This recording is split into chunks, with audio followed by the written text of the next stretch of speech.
ನಮಸ್ಕಾರ ವೀಕ್ಷಕರೇ, ಕೆಎಂಎಂ ಕನ್ನಡ ವಿಶೇಷ ಸುದ್ದಿಗೆ ಸ್ವಾಗತ. ನಾನು ಪೂಜಾ ಹನಕೊಪ್ಪೆ. ಬೆಳಗಾವಿ ನಗರದ ಜೈ ಕಿಸಾನ್ ತರಕಾರಿ ಮಾರ್ಕೆಟ್ ಈಗ ಹೈಕೋರ್ಟ್ನಲ್ಲಿ ಪ್ರಮುಖ ಪ್ರಕರಣಕ್ಕೆ ತಲುಪಿದೆ.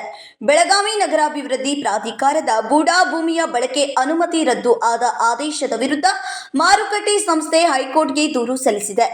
ಹೀಗಾಗಿ ಇಂದು ವಿಚಾರಣೆ ನಡೆಯಬೇಕಾಗಿತ್ತು. ಆದರೆ ನಿಯಮಿತ ನ್ಯಾಯಾಧೀಶರು ರಜೆಯಲ್ಲಿ ಇರುವ ಕಾರಣ ಇನ್ಚಾರ್ಜ್ ನ್ಯಾಯಾಧೀಶರ ಮುಂದೆ ವಿಚಾರಣೆ ನಡೆದಿದೆ. ಪಿಟಿಷನ್ ಪರ ಅಡ್ವೊಕೇಟ್ ನಿತಿನ್ ಬೋಳ್ಬಂದಿ ಮತ್ತು ಹಿರಿಯ ಕೌನ್ಸಿಲ್ ಅನಂತ ಮಡ್ಗೆ ಪ್ರಭಾವಶಾಲಿ ವಾದ ನಡೆಸಿದರು.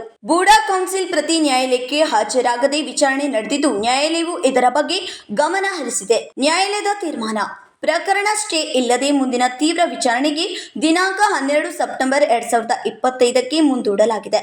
ಆದರೆ ಸರ್ಕಾರ ಮತ್ತು ಪ್ರಾಧಿಕಾರಗಳು ಪ್ರಕರಣದಲ್ಲಿ ಮುಂಚಿತ ಕ್ರಮ ತೆಗೆದುಕೊಳ್ಳಬೇಡಿ ಎಂದು ನ್ಯಾಯಾಲಯ ಸೂಚಿಸಿದೆ. ಈ ಪ್ರಕರಣದ ಫೈನಲ್ ತೀರ್ಮಾನ ನಗರ ಹಾಗೂ ತರಕಾರಿ ವ್ಯಾಪಾರಿಗಳ ಭವಿಷ್ಯಕ್ಕೆ ಮಹತ್ವದ ಪರಿಣಾಮ ಬೀರಲಿದೆ. ಇದು ಈ ಹೊತ್ತಿನ ವಿಶೇಷ ಸುದ್ದಿ. ಇದೇ ರೀತಿಯ ಇನ್ನಷ್ಟು ವಿಶೇಷ ಸುದ್ದಿಗಳಿಗಾಗಿ ನೋಡ್ತಾ ಇರಿ ಕೆಎಂಎಂ ಕನ್ನಡ ನ್ಯೂಸ್ ಬೆಳಗಾವಿ.